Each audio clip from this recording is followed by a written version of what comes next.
Okay then my friends, so now we've got a starter project up and running, we can start playing around with it and fleshing out the application. So in this lesson, we're going to start by making a few different pages for the application and then seeing how routing works in Astro as well. So like a lot of other frameworks like Next.js and Nuxt, Astro uses a file-based approach to routing, whereby the route path matches the file path and the file name. And all the page files need to be made inside the pages folder right here. So at the moment we have a single page component called index.astro, and that name index tells Astro this is the home page or the root page for this particular directory. And if we visited this application in the browser, the path to this page would just be a / on its own, not / index, just /. Now, if we wanted to make another page, for example, an about page, then we could make a new file called about.astro in this pages directory, which I'm going to do now. And the path to this page would then be / about. So for the content of this new component then, I'm just going to copy the homepage content and then I will paste it into the about component that we just made, and then I'm just going to change some of the text so that we know this is the about page when we land on it. Then I'm going to save the file and preview this in a browser. So I'm currently on the homepage right here, and now if I go to / about, then we can see the about page. Awesome, so that's working. Now, we can also make pages in subdirectories in this folder, and when we do that, the subdirectory name gets added to the route path. For example, I could make a new folder here called books, and then inside that folder make a new file called index.astro. And the path for the index page would then just be / books, which matches the subfolder name that we create. Now remember, when we name a file index, it treats that as the root page for this directory. So it wouldn't be / books / index, it would just be / books. All right. So we could also make another file inside the books directory called, I don't know, latest.astro or something like that. And then the route path for that page would be / books / latest. Now, I don't want that page, so I'm not going to add it, but I wanted to mention that we could do something like that if we wanted to.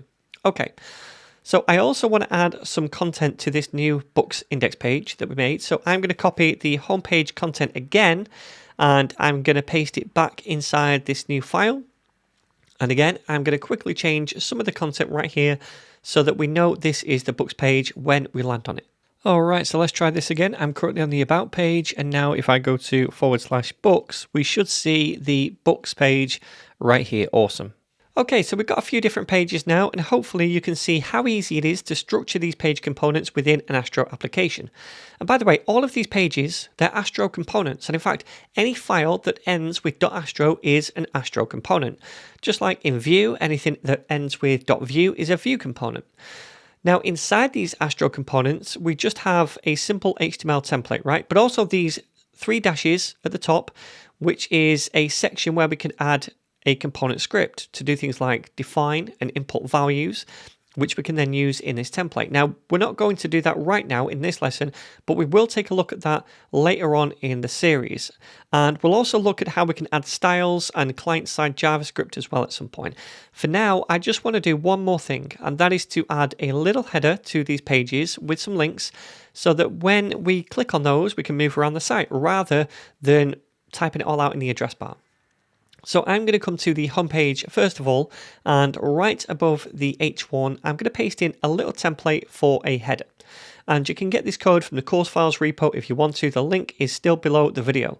Anyway, it's just a header with a nav inside, and then a list with a few links, one to each page. The homepage, which is just /, the about page, which is / about, and the books page, which is / books. So I'm going to save this file. And then I'm also going to paste it into the other pages, starting with the about page, and then we can save that file as well. And finally, we want to add it to the books page, and we can save that file once we're done as well. So now we should have this little header on each one of the pages, right? So we can navigate between them a little bit easier. I do also want to mention that there's a better way to do this using layouts, which we will see in the next lesson. But for now, let's just make sure this all works. All right then, so I'm on the home page and we can see those links right here. If I click about, then we get the about page, books, we get the books page. And if I go back to home up here, we go back to the home page. Awesome, so that is all working.